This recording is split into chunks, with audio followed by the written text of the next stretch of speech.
Well, good afternoon, everybody. I would like to welcome everybody to this, our second webinar episode of the series entitled Transforming the Future of Land Management.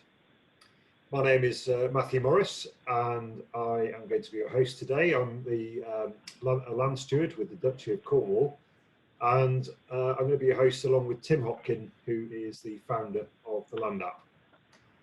By way of background, Tim and I felt that it was important to keep the momentum going, even in the current crisis. We are at a critical time in terms of policy development for land management, but we also think that the British public are beginning to appreciate the importance of homegrown food and the value of a stable and secure supply of fresh produce. Although land management's a constant, we do of course have to be mindful that as the UK and the world comes out of this crisis, priorities will quite rightly be on rebuilding economies. Just think back to 6 weeks ago. We were all obsessed with carbon, global warming, and Greta Thunberg. The focus will now inevitably shift, but the key is for this sector to focus on all that was good and not to go backwards in terms of policy or practice. It's therefore important that the land management sector is clear about what it asks from government and, more importantly, what it can deliver in terms of value for money. These sessions are therefore an opportunity to bring together professionals and practitioners from across the sector so we can test opinion, hear the latest thoughts, and hopefully contribute to the natural capital debate. I'd like to thank you all for joining us, and I'm shortly going to hand over to Tim, who will introduce our guest speakers, and will also give you an overview of the tools we're going to use today in this webinar. So firstly, just a quick bit of housekeeping. You can hopefully all see and hear me, and let me reassure those of you that are new to Zoom that you can do very little other than to cut yourself off. Your camera and microphone remain off throughout the session, and for those of you that are chartered surveyors, the RSCS have confirmed that the series qualifies as CPD, and we anticipate that today's session will last approximately an hour. During the session today, there'll be an element of interaction with a live poll with a number of key questions, and the results of these will be available on our website. And there'll also be an opportunity to put questions through to our two speakers through our Q&A button, which Tim will explain more about, and I will host a question session at the end of the webinar. So that's enough from me. Tim, I'm going to hand over to you to give us an overview of the session today and to introduce our guest speakers, and more importantly, guide us all through the technical bits. Thank you. Brilliant, Matthew, thank you very much, and hello everyone that's joined today. So yes, as Matthew said, my name is Tim Hopkin. I'm the founder of the Land app, and it's a real pleasure to bring this conversation to you today to discuss the future of the land management sector. So I'm really excited to hear your thoughts. Last week we had a very interesting session. We had some interactive surveys, and we're about to do the same again today. But just quickly in terms of the agenda, what we have today is we have a interactive survey which is going to be followed by a presentation from Tom Curtis from 3 Keel, who's going to be followed by Sam Sinclair from Biodiversify. We're then going to have another interactive survey. Both Tom and Sam have some questions they would love you to answer, so I'll be sending the links through for that. And then we're going to have a quick run through of the Land app just to show how the Land app ties into the conversation that the speakers have brought in today. And we're going to finish up with a Q&A session, as Matthew said. So without any further ado, we're going to kick off this afternoon with a quick survey. Let me just quickly start this off. So I'm going to start this new survey. I'm going to click share, and all of you are about to receive in the chat function in the bottom of your screen a link to Slido. So I'm going to send that through now. If you take that link and copy and paste it into a browser, or left click on it and it should open up in a browser, you'll be taken through into Slido. And then if you could answer the first question, and let me just load that up on my screen so you can see what it says. So as Matthew said, what we're really keen to understand is how can the land management sector support Britain over the coming months to get out of this economic and societal issue that's caused by COVID-19. So any ideas you've got, chuck them into the answers on your side. Food, supply chain, improving the supply chain, brilliant. Yeah, food, I'm suspecting that might be food sovereignty, food security, production, stability, resilience. Okay, so for all of those that are using the chat function, please use Slido. It'll only be that link that where you put the information in will come through into here. Food, production, supply, security, supply chain, engaging the public, local is coming up strongly, well-being. So this is all the value that the rural land management sector can bring to the British economy. Brilliant, 54 answers. Please keep checking. Yeah, food is incredibly, food supply. Yeah, local is growing, environment, well-being, access.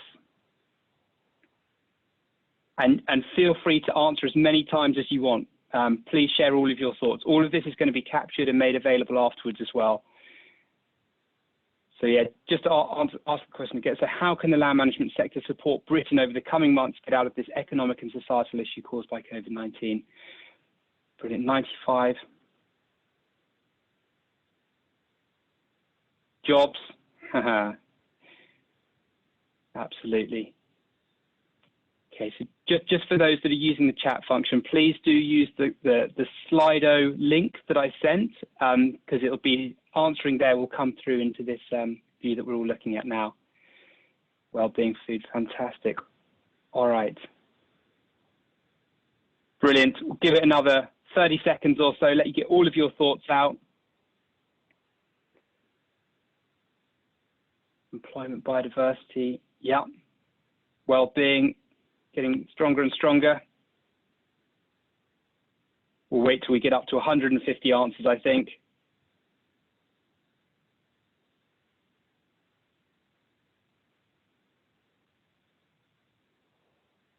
Brilliant.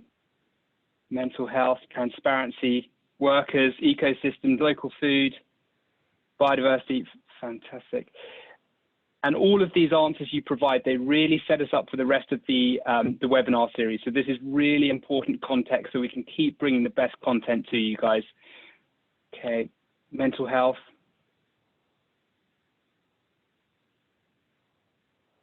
Let's get up to 150. Workers, food is still absolutely at the heart of all of this. Where our production really comes into its own. Few more answers: resilience, well-being, local employment. Fantastic. I think Slido is just catching up because the answers are still coming in. Brilliant. We will call it a day there. One more. Let's get up to 150. Fantastic. Brilliant. Thank you so much. Well, we have a lot of very interesting speakers coming up today and also over the coming weeks. So that hopefully a lot of those answers will be, a lot more context will be provided about all of those over the coming weeks. Fantastic. Thank you very much. I'll just stop that for now. Brilliant. Now, with that being done, we're just going to hand over to our first presenter today. So today we have, starting us off is Tom Curtis from 3 Keel, who is going to be presenting how the Lens approach to building business partnerships for a resilient landscape. Tom, I'll hand over to you. Great, Tim. Are you seeing my screen, by the way, my shared screen yet? Yes, we can see it. Great, lovely. Thanks very much for inviting me today. I'm Tom Curtis. I'm partner at 3 Keel, and I'm going to talk about Lens, which is the Landscape Enterprise Network's approach, which is something that we've developed with Andy Griffiths at Nestle and with a range of other partners in Lens landscapes now across the whole of the UK. Lens, in essence, is a process which works regionally to create and coordinate new markets for landscape outcomes, for ecosystem services, including, but going beyond that thing that came out in the center of that Slido screen, food, Food's critical, and the other functions and services that land provide are additional, but also a bolster to the production of food. So it's the way we see it, and the reason we developed it is we see it as an opportunity for regional businesses and society to procure and have an influence on the outcomes and quality and functionality of the landscapes in which they operate. But it's also an opportunity for land managers as well to develop new markets, new customers, new outcomes from land, in addition to their primary functions of producing food, which I think as we go into the future is additional opportunity, but also a good hedge against some of the risks associated with land management businesses and the uncertainty that we face. So what I'm going to cover in this talk is essentially a sort of Lens 101. First of all, what I'd like to do is talk about the principles and where Lens first came from, the Landscape Enterprise Networks, where that came from as an idea and why we developed it. Then I'm going to go through the basic process that we use for developing a Lens project or landscape or program in a region. And then I'll run through, if I've got time, a couple of examples of where we've been implementing Lens. So hopefully the slides work.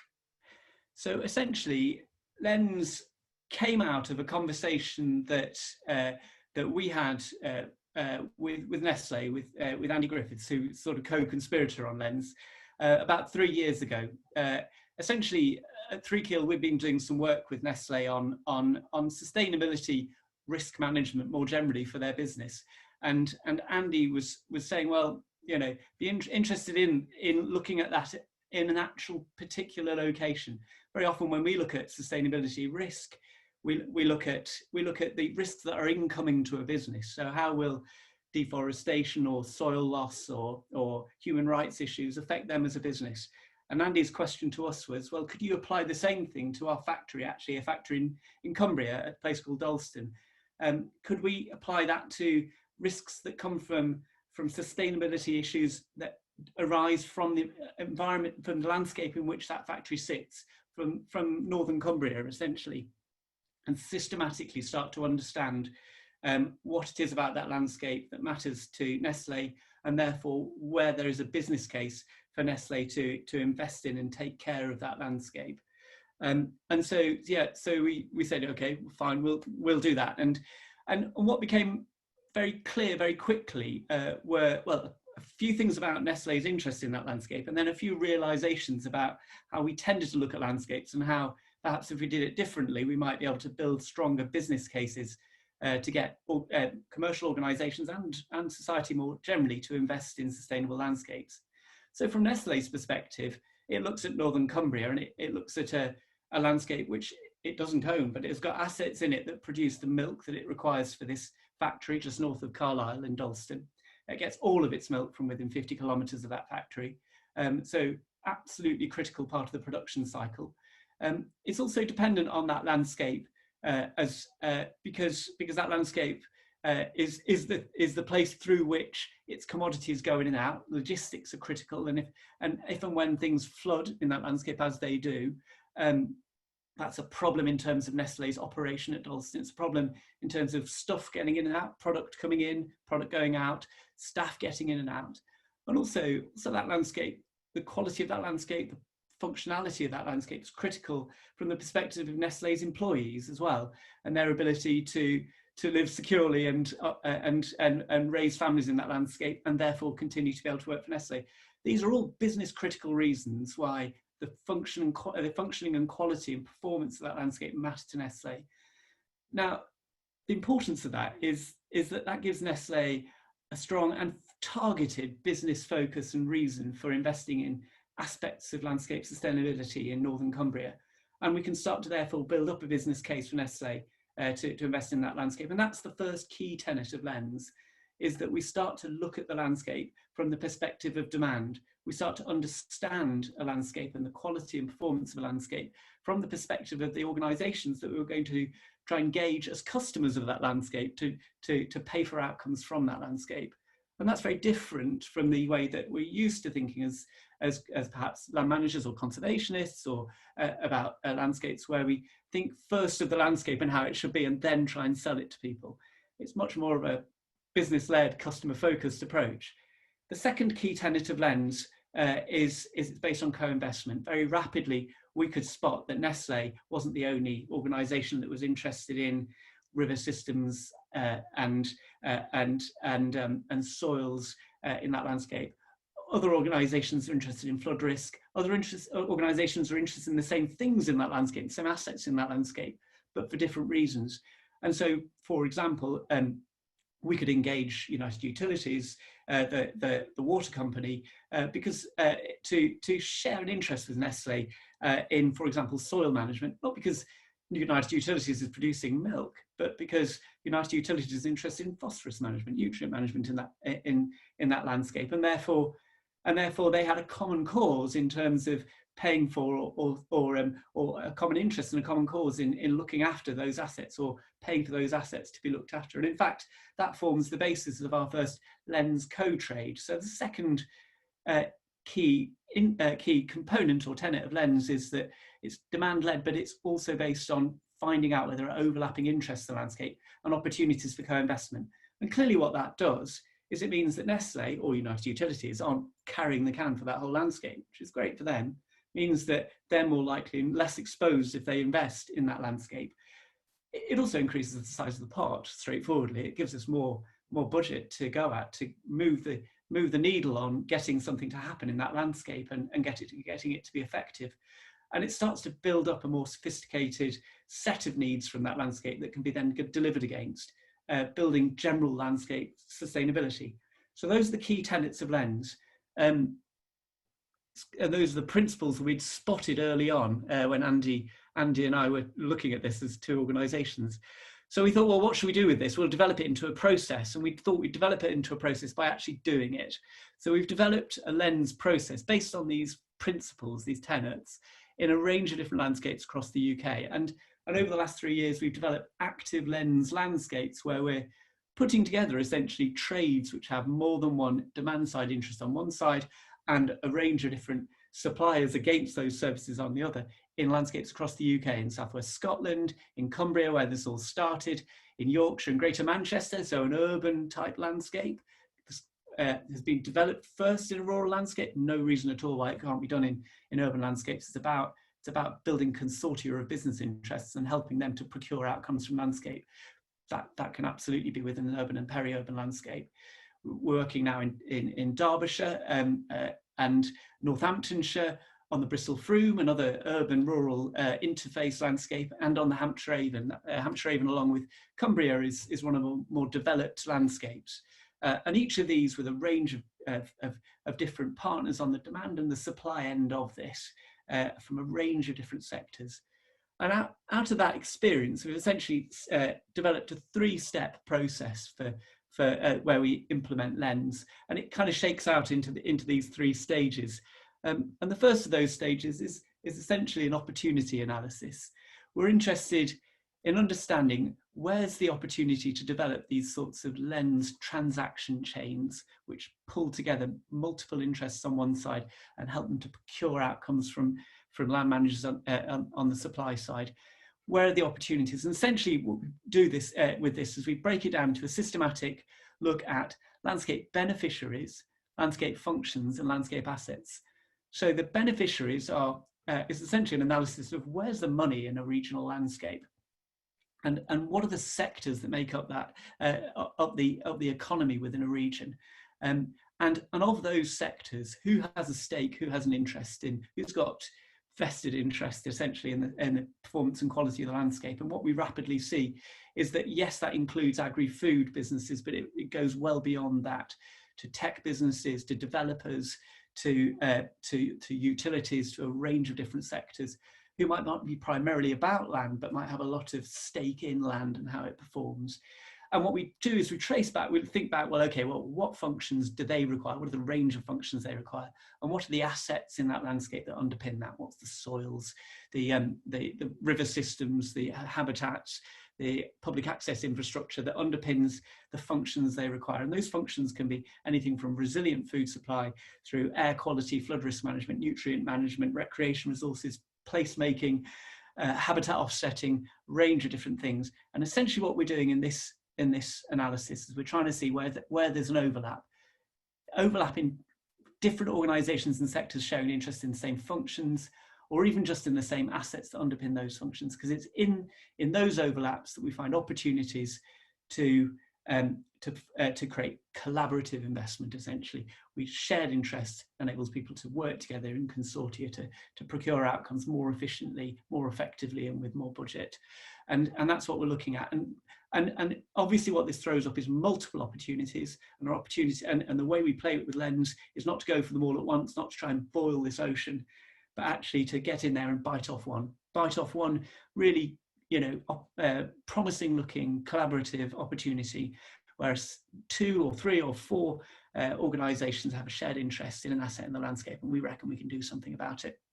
And when we've got that opportunity spotted, we then go on to the second stage, which is to build a basic operating unit for Lens, and that's a value chain which essentially has demand at one end and supply at the other. So essentially, to do this, and this is the basic operating unit, this is the core part of Lens.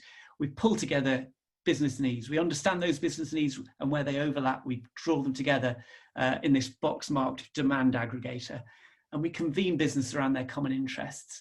And by understanding their common interests and understanding their interests, we can start to build a specification for services, ultimately a technical understanding of what those businesses' common requirements are for the landscape. And that gives us a specification for services that we can go out then to groups of land managers to ask them, well, what can you do for us that delivers against that? And we tend to deal with clusters or groups of farmers brought together by various types of organisations to put together those supply propositions, essentially on behalf of ranges of farmers. We're very interested in that supply aggregation because most of the services emerge at a landscape scale within Lens contexts. Also, it helps from a farmer's perspective. It helps give them the technical capacity to engage with and transact in an equitable manner with our supply side, essentially. And there's a bit of back and forth there that goes on between the supply aggregator and what they're proposing and the proposition for services, or the specification for services. And when we've got the right specification for works, then we go on to cut a deal, basically, to contract those services.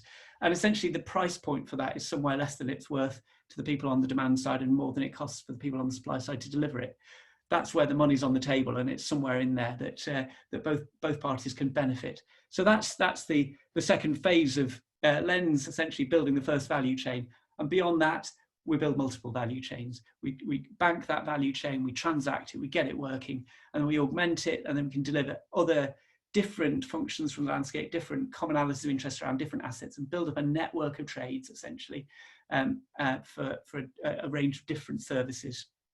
And for a range of different clients and sectors. And that, of course, on the demand side, we've built this around commercial interests, but there's no reason at all why public sector interests couldn't be procuring into this as well, to share costs and to co-procure, essentially, in a similar way and through a similar mechanism, providing a more simple market to play into from the supply end at the land end of this. I'm aware that I'm running short on time, so those are the key 3 steps within the Lens process. That's opportunity mapping, building the first value chain, and then building that into a network of trades. And essentially, as I'll flick through the remaining slides. So within Lens, as you start to get that complexity of multiple trades, you need governance, something we're absolutely working on. We're working on a range of different landscapes, from rural, as in the example in Cumbria, through to more urban ones, for example, the Bristol Froome, where we're very active at the moment, looking at urban greenways and co-funding for those. And so essentially, in summary, Lens is something which from the demand side builds interest based on business needs, and it creates partnerships and it breaks down silos between different sectors to help them co-procure. from the supply side, it frames the environment as a market opportunity, not income foregone. It encourages the supply side to club together, giving more capacity and getting them better deals, essentially, and that's better for everyone, more stable. And overall, it harnesses demand for landscape performance beyond agri-food. Agri-food's critical, it's central to society's survival, but land can do other things as well, which complement and bolster that core function. It's responsive to regional conditions and interests. That's really critical. It's rooted locally, governed locally, managed locally. These are regional trading relationships, and it manages complexity. We're not trying to boil the ocean all at once. We build this incrementally over time. And I will stop there because I've had 16 minutes. So thank you very much. Brilliant, Tom. Thank you very much for that. I've seen you presenting that before, and it's absolutely fascinating every time. So thank you so much for that. So next we have Sam, who's going to be presenting on how to collaboratively develop natural capital plans in the UK. So Sam, I'll hand it over to you. Fantastic. Thank you very much. Hello, everybody. As Tim says, I'm Sam Sinclair. I'm a director at Biodiversify. We're a consultancy that helps people deal with messy and difficult problems related to biodiversity and natural capital. And one of our areas of particular interest is developing landscape level natural capital plans. So I think one of the core premises of why you would develop a plan at a landscape level is that nature is connected, and we need to approach it holistically. If we have one project looking at bees, another looking at planting trees, another looking at natural flood protection, and they're all operating their own silos, they're going to miss a lot of tricks in terms of working together to deliver better outcomes more effectively and more cost efficiently. So for me, one of the key roles of developing a landscape level plan is to bring all these different parts together so that we can work together and therefore be more effective. Now, one of the other interesting things about developing a landscape level or regional plan is they have to speak to two different kind of directions. They've got to speak upwards to policy. So from DEFRA's perspective, they've got to be able to see how their policy objectives will be delivered. How is this area going to deliver under the goals of the 25-year environment plan or the Water Framework Directive or Sustainable Development Goals? Equally, however, at the end of the day, someone's actually got to do the work. Someone's going to actually have to go out on their fields and get their boots muddy and change their management practices and make a difference. And the plans have got to speak to them as well. They've got to be, it's going to be very easily and rapidly clear what they mean and how they translate into something tangible.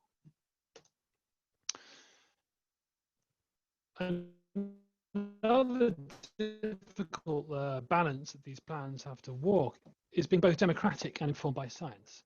And if you go away and develop a plan in an ivory tower and you don't let anyone see it, then when you put it out there, no one's going to care about it. People have got to be able to have their say, they've got to be able to critique it and have their input. But then equally, you've got to make sure there's a really strong scientific underpinning. Otherwise, you're at real risk of developing a plan that doesn't deliver what it says it does or what its objectives are. So fortunately, a lot of people have had this problem before. This is a ubiquitous problem. Everyone around the world is making challenging trade-off decisions about what to do with their land. So what can we learn from experiences of others? So for me, the real big one is systematic conservation planning. So this is the international best practice in terms of dealing with difficult spatial environmental problems. And this emerged in Australia in the late 80s as a way of figuring out how to expand their protected area network. So a pretty simple original problem. They had a pile of money. They wanted to buy some land, expand their protected area, and they wanted to figure out how could they get the most biodiversity for their buck. All these different species, different ecosystems, where should they spend their money to get the most cost-efficient gains? And it's now, since then, over the last 30 odd years, been expanded to a huge host of other problems. There are multiple competing softwares for doing the analysis. Marksen is the biggest. It's been used in probably about a third of the countries of the world, if not more, for a huge range of purposes, from EIA to planning mining, to restoration, to water management, river management. Great Barrier Reef zoning plan was done using this approach. And there's a huge body of science. There's probably about 20,000 odd papers written about this. and there's maybe 6 to 10,000 plans at a best guess, but even then it's pretty tricky to actually know the full amount. Now, what this approach does is it optimizes the benefits of natural capital actions against implementation costs. So phrased slightly more simply, essentially, how do you get the most natural capital benefit for the lowest cost? And what we've learned, this is probably the single most important lesson from practice, is this is one part analysis and one part social process. You've got to have the both, and you've got to have them twinned well. Like I said, if you go off and develop some complicated black box model that spits out an answer, no one's going to really care what it spits out. You need to have people involved in it and really shaping the process. And it's got to have really robust science and that's underpinning it. That's completely key. So what I'm going to do is I'm going to quickly talk you through an abridged version of the process to give you a better idea of what I'm talking about.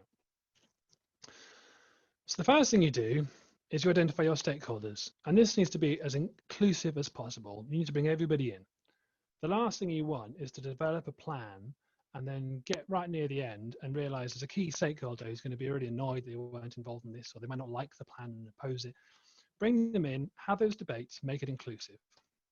And one of the key things here is bringing in both the people who will deliver the services, the land managers, the farmers, but also the people who are going to be paying for services. So this could be DEFRA, Elms, or it could be water companies, or Marks and Spencers, or Nestle, or whoever. The next thing you do is you communally identify the goals. And again, this is about shared ownership. Everyone needs to be able to input the goals that they want from their landscape. So to give you an example, I was at a meeting shortly before all this exciting chaos with the virus, and there was someone from a water company and a farmer, and the guy from the water company said, well, I want to clean up the water, the rivers. I want to have cleaner rivers so that I can spend less money and spend less resources in purifying it for reuse. And the farmer went, yeah, that's great, I agree with that. But what I'd also like is there to be trout back in the rivers that go through my land, because I've read the records from previous generations, and there used to be trout there, and there could be again. And I think that's really important. And I love that, because that's a perfect example. They're both equally valid goals. Let's bring them all in. Let's develop a landscape, a vision for everybody. And it's also really clear, important to involve policy here. Many ways you can include those in here. So the next thing you do is you gather your natural capital data. So this is land use data, this is biodiversity data, species, habitats, water quality. Essentially everything you need to represent these goals, both where they exist and where they could exist. Then you gather your cost data. Now this is really key, because this is essentially where your land managers get to have their say. This is where your farmers get to have their input. And this is the cost of the different actions. So if you're planning on reducing, cleaning up the rivers, reducing pollutants in the rivers, you might be asking farmers to reduce the amount of chemicals they use, pesticides, fertilizers, etc. Now, obviously, that incurs a cost. So you can use yield data to start to predict what those costs might be if you're expecting 5-10% reduction in yield. But the trick here is not just having a simple data layer. You also want people's input. So you can use something like the Land App, for example, to allow people to draw polygons of their land and provide other bits of local information. So, a farmer might say, look, I appreciate these technically all my fields have the same yield, but this particular one is really important to me for specific logistical reasons. So actually for me, the cost would be higher on that field than it would in others. Great, go on, draw a polygon, send it in, let's put it into the analysis. Because the key here is that people should get to understand this data. They should get to understand its strengths and weaknesses, and it shouldn't be a black box. It should be clear. The next thing you do is you run your analysis. So essentially what this does is it figures out how to achieve your goals, that's the stuff in the green box, as defined by your natural capital data in the blue box, at the lowest possible cost, as defined by the cost data. Essentially, how do you get what you want in the cheapest possible way? And a lot of what it will do to achieve that is to seek synergies. If you're planting trees in the area to improve carbon storage, well, obviously that's going to have some synergies with flood prevention. Once you've done that, it'll spit out something that looks a bit like this, which is a map which highlights areas for natural capital action. So these are areas where if you undertake natural cover action, you will most optimally achieve your goals. I think it's really key is this is just the start of the discussion. Now you need to have a lot of back and forth, the dialogue about what this means, what the strengths and weaknesses are. So you send this out to everybody, people can give their input, they can critique, they can provide more data. You know, someone might go, well, actually, you said the forest starts here, but it's actually 20 meters back. Great. Go out, use the land app, take a ping, tell us where it is.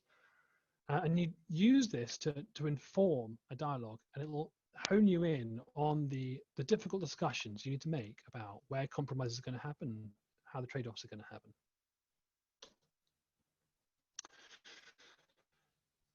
So that's an outline of the process. But what's really key as well is this can link regional level to local level plans. The regional level ones will provide a landscape level vision that links directly to policy. How are you going to achieve the 25-year plan for the environment or sustainable development goals? And it represents the optimal strategy, but it's not binding. You know, if there are changing circumstances, then you can go back and revisit this. And also, as I said, maximizes synergies. How can you work together to achieve multiple goals simultaneously? So if you're a water company looking to invest in some flood defenses or pollutant reduction, well, you know, how can you also deliver on other goals? How can you deliver on local access to green space? This can then link to your local plans. So local level plans, in my mind, these need to be as bottom up as possible. These can be developed by anyone or any group of people who feel that they have the wherewithal and desire to do this. This could be a farmer cluster, this could be a catchment partnership, this could be a group of landowners or a single estate if it's large enough. And the key here is you develop a really practical plan for how you're going to deliver to this regional level vision. So, for example, in this little square here, this little picture, you can see there's a green sway through the middle. Well, that might be a potential wildlife corridor. So the landowners and managers and farmers might get together and talk about how to actually do that. And this is where they can really use their local knowledge. You know, they'll know which hedgerows are the most suitable, where the animals actually go, where's most functional, where floods, but it doesn't. They'll have some really good insights into this. And they can use the regional level plan to inform what they do here. If this area has been highlighted as important for water quality, well, great, they can include a bit of that. Carbon, great, they can include some of that as well. And what this will do is explain how they will deliver their piece of the landscape, their piece of the regional pie, as it were, which means you'll end up with a local plan that is robust, that is built on local knowledge, that is built from the grass up, and makes a really strong business case, because suddenly it's now communicated in policy terms, in the terms of those who might purchase services, in terms of biodiversity, in terms of all kinds of things, which makes a really robust argument. So one of the other things that's important to bear in mind is these plans will mean different things to different people. They'll all be looking at the same map, but it'll mean different things. So if you're a local environmental NGO, or not even a local one, an international one, you might look at this, and this might be a map of opportunity for you. You might go, great, well, I can spend my resources in these green zones to do different things, whether that's harnessing the power of volunteers, whether that's getting kids out, whether that's spending resources. These are your areas in which you should focus your efforts. If you're a private company, if you're looking to make your supply chain resilient, obviously a lot of us are thinking right now about how to make supply chains resilient, about food security. Well, a key output of these regional plans will be how to make your landscapes more climate resilient, how to protect against the droughts and floods that will be coming. Great. Here are your prime spots for investing in order to protect yourself and your business in the future. If you're the farmer, the land manager, here is a way of understanding how you fit into a larger vision. You're not just, you know, on your own doing your stuff on your land. You're actually part of a greater thing, a bigger collective effort, which I think is really important.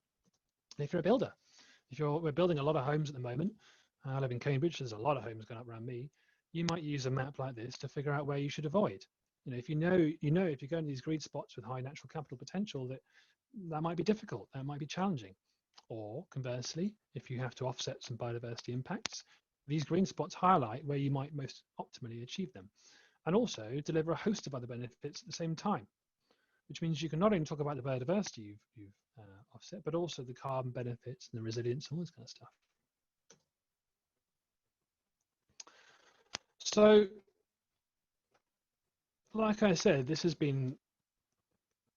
approach has been applied thousands of times, and there are a lot of experiences and lessons that come up repeatedly, and they've all been learned painfully, and they've all been learned again and again by different people in different places.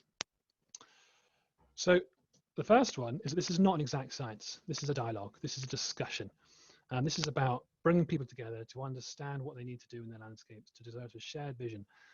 And dialogues and conversations can be difficult. So the software tools here, specially designed to incorporate different forms of information, different forms of feedback, and mediate these dialogues, mediate these conversations to help bring people to a shared vision, a shared compromise that is acceptable. Another key lesson is that the strength of these plans is the shared vision. Once you've done this, once you've gone through this process, that's often very powerful. You may have brought people together around a table who don't necessarily see eye to eye in the environment.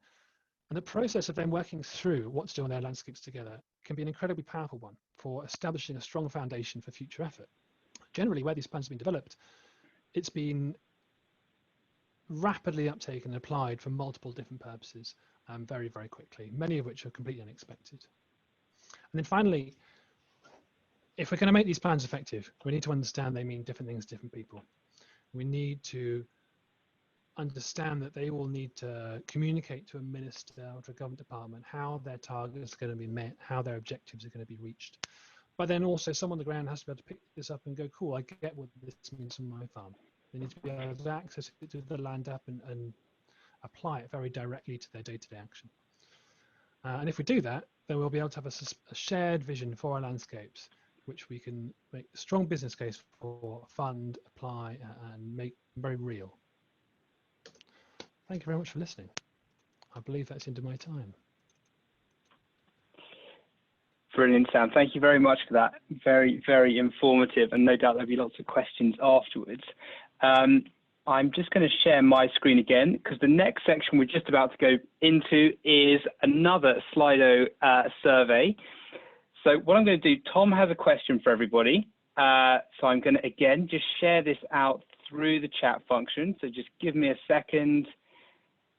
Let's just send that out to everybody. There we are. So just to reiterate, everyone, if you wouldn't mind taking that link and pasting it into a browser, so please don't answer through the chat function, please just paste that into a browser. And once it's in a browser, you'll be able to answer the question, and then all of the information will come through into here. So Tom's question, where are farm incomes going to be coming from in the 2030s, Who will be the customers and what will they want? Wood fuel, carbon offsets, and just remember you can answer as many times as you want. So please feel free to really, share as much as you can. Food, so food production will be the income, tourism, carbon offsets, interesting, yeah. Conservation. So sorry, just for those, please do use the link. And that will open up Slido, and that's where you can answer the questions. Please don't use the chat function because it won't flow through into here, unfortunately. Yep, great. Yeah, food, biodiversity, tourism, diversification, carbon credits, carbon offsets I'm seeing, tax, I'm just looking at some of the other ones, wild ecosystems, recreation, ecosystem services. Yeah, really touching on the two talks from today. Biodiversity, brilliant. Food, again, front and center of the conversation today. Okay, brilliant. Carbon credits, food production. Again, we'll get up to 150 and then we'll go on to Sam's question. So a few more. Great. Wonderful. Brilliant. And just to reiterate again, all of these answers we're going to make available afterwards as well. So you'll have access to all of those. I'm just going to stop that. Thank you. And I'm just going to hit activate on this new one, and I'm going to share the new link through to everybody. So that will be coming through in just a second. I'm going to hit paste. Again, please just copy and paste this into your browser, and that will allow you to answer your the question into Slido, which will come through into here. So Sam's question, what do you want from a landscape level natural capital plan? So if you're a landowner, what do you want to be delivering into? If you're a business, what do you want to be, what do you want to get from the landscape? If you're a consultant, how do you see this working for yourself? So what do you want from a landscape level natural capital plan? Simplicity.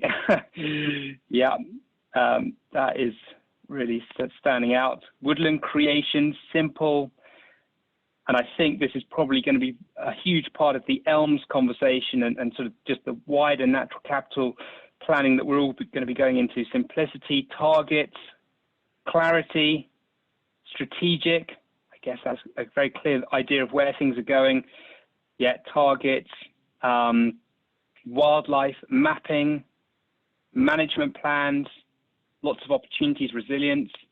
Okay, I mean, simplicity is really strategy, all about recovery. Interesting to see that coming up. Okay, wildlife, visual. That's interesting. I wonder if visual also means maybe a made available to the public, so we're all moving forward together. Income generating,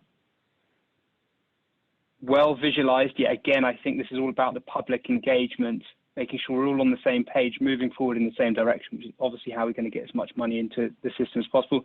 Clarity, recovery, opportunities, income, a lot about collaboration. Interesting to see collaboration there as well.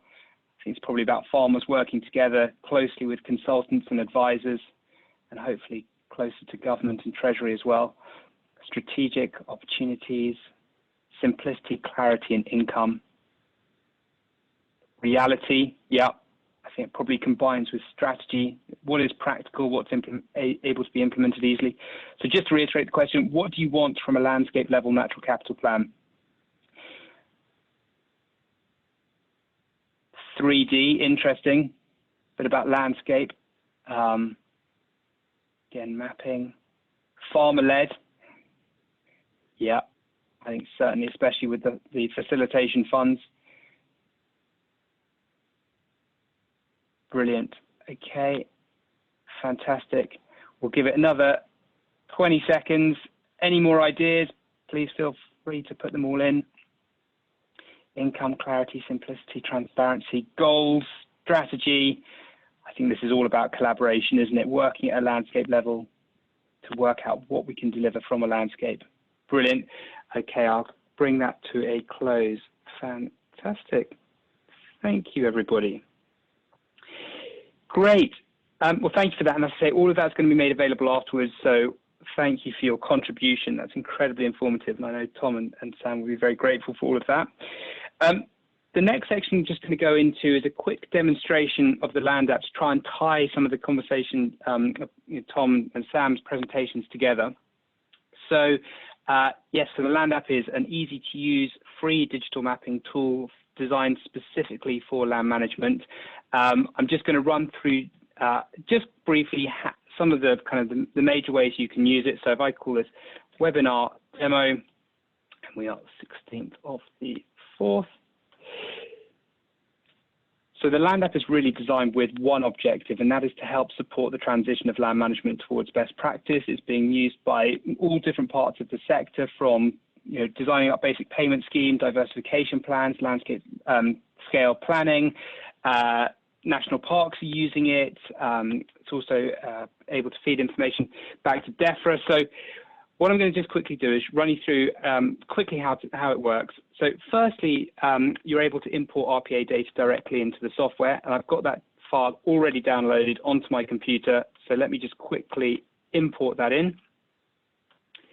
Otherwise, all you do is you go import from Rural Payments Agency, use the 3-step process, and you'll be able to bring in your RPA data. So there is the core information for the farm. This is our family farm at home. And then the way you can use the software is you can very quickly start designing up a basic payment scheme. So this copies all of the RPA data down onto the BPS project. Everything is already categorized under the land parcels. And then very simply, you can start to just change the land use code. So you can say, well, this field is actually maize rather than permanent grassland.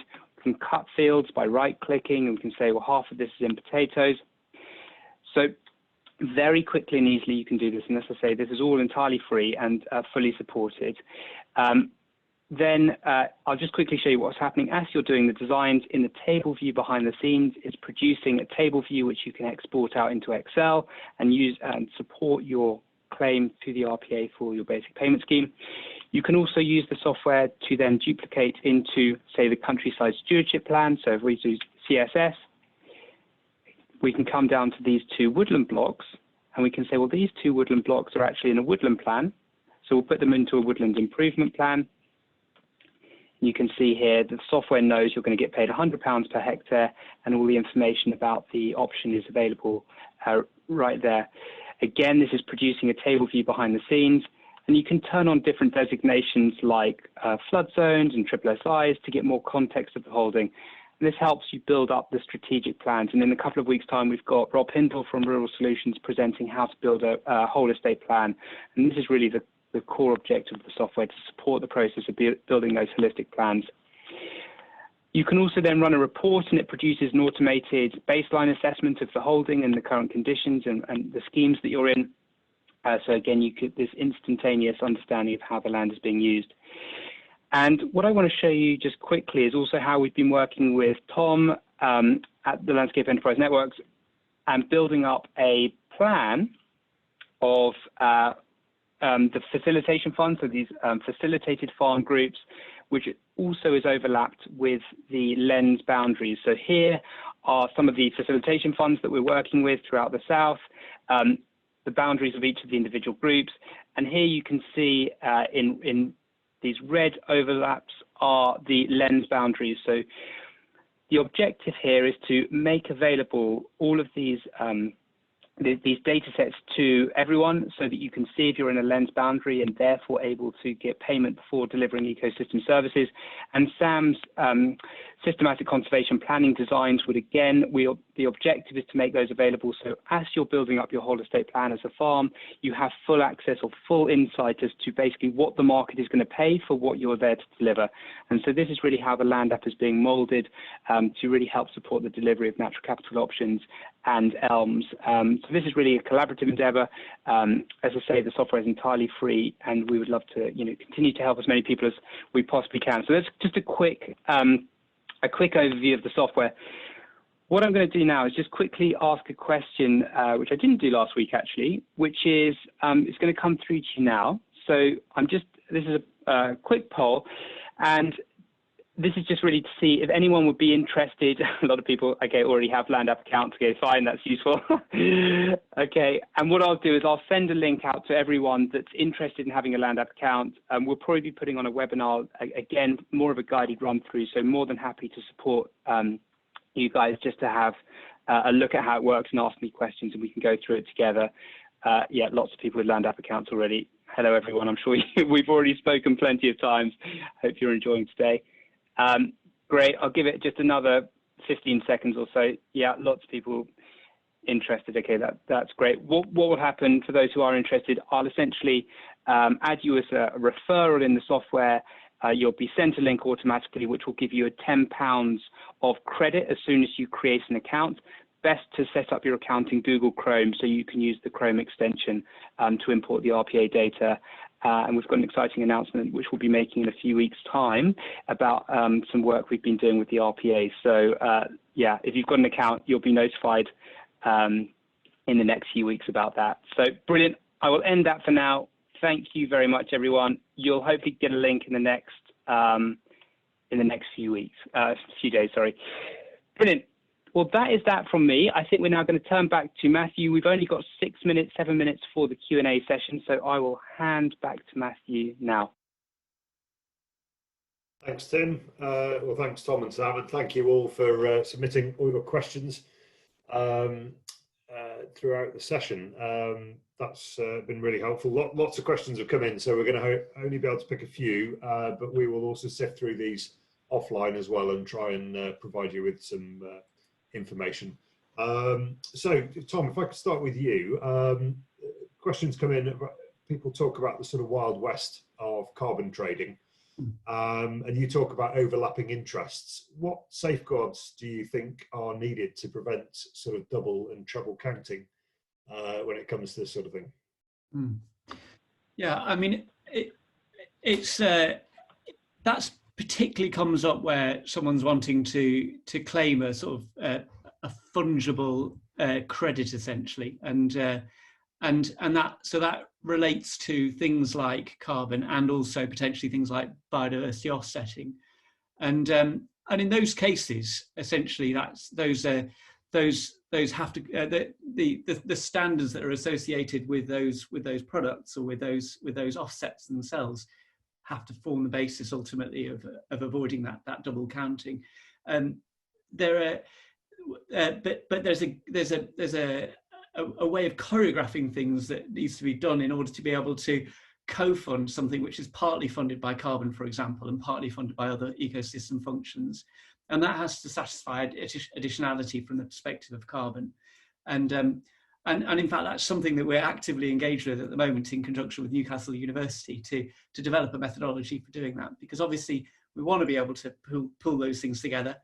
We want to be able to drive multifunctional carbon schemes with those market signals for other functions being put into them, and so it's tractable. We see solutions, but yeah, no, it's a good point. In other contexts of other functions from lens landscapes, that double counting is less of an issue, because essentially people are wanting an outcome in the landscape. If someone else is paying partly towards it, that's great, because it's a practical outcome that they're wanting for their business. Brilliant. Julia has asked, has Lens delivered payments on the ground to farmers, and how does this interact with the likes of countryside stewardship and environmental stewardship schemes? Yeah, thanks. Yeah, Lens is so Nestle is within the Lens scheme within Cumbria, and payments are already being paid up in Cumbria for that. We're on the cusp of co-trading on the Hampshire Avon as well, which is where Wessex Water and Entrade are heavily involved in that landscape, and that too is on the cusp of an actual trade. So actual money changing hands for farmers is happening, and more of it's is about to be happening in several landscapes. Yeah. Brilliant. And just a technical question from Chris, in terms of the Lens sort of management unit, do you operate at a catchment level? Do you operate at sub-catchment level? How do you decide your area? Fuzzy boundaries. Essentially, the boundary of a Lens area is set by where's their shared interest and who can deliver against it, and we'll forage to that essentially. So we don't set hard boundaries. Tends to dissipate beyond a sort of regional catchment basis, but we'll go where there's opportunity to deliver value for people essentially within a landscape. Brilliant, thank you, Tom. Sam, turning to you, just a sort of overall point really. At the beginning of your talk, you talked about delivering natural capital at the lowest cost. Is that always necessary? I mean, is it not better to ensure that the delivery agent, whether that's the farmer or the land manager, is fully remunerated rather than trying to achieve it at the least cost? Oh, crikey. No, that's my apologies. I always think the farmer should be properly remunerated. I think that's completely key to this. If this is not, they're running businesses after all. If this is not financially sustainable, then it won't be sustainable at all. I more mean if you have a pot of money and you want to spend it in certain areas, it's which area should you spend in, given you're paying appropriately for the costs incurred or the actions. Yeah, and so kind of. Yeah, Sam, are you also in terms of the platform that you're using to gather natural capital data? What platform are you using? Because there's obviously a challenge about using multiple methods and different baselines. How do you go about it? Oh, crikey, well, that's a big old question. So one of the nice things about SEP is it can basically take in any spatial data. Anything that can be expressed in spatial form, it can incorporate. And there's a lot of different ways of doing that. So I tend to lean on the social side of things. We just hired a planner, and they tend to use GIS and R. as the main softwares, but you can also take in social data. So you can use, well, the land app's a good example, or you could draw lines on a map and digitize that. You kind of, it's pretty flexible. You know, whatever you need to put in, you generally can fit it in one way or other. Brilliant. And kind of a question to both of you, really. Are you actually? I mean, your stories are very similar. Are you actually telling the same story? Is one question we've had. I think that, so Tom and I have actually chatted about this a couple of times, and I think we are in many ways. I think we just come at it from very different angles. I think Tom has gone, great, let's get stuck in and let's get doing it. And I've come more from looking at how it's been done in other places. You know, I spent, crikey, 5 years doing a PhD looking at how this works around the world, and Tom's been doing it in practice. So I think we're both singing very much in the same song sheet, in my opinion. We just, you know, have slightly different tacks. Yeah. And Tom, again, it's a joint question, but Tom, I'll ask you to answer this. Yeah. In order to make a difference within a catchment, you've got to get all the farmers and land managers to buy into that process. Farmers are notoriously not great at working together. How do you get that across the board engagement? How do you get that buy-in? Yeah, incrementally. Essentially, don't try and buy stuff all at once. Don't try and get everyone and consensus with everyone all at once. Essentially, build an opportunity that makes sense at a modest scale and that delivers actual money quickly and early on in the process.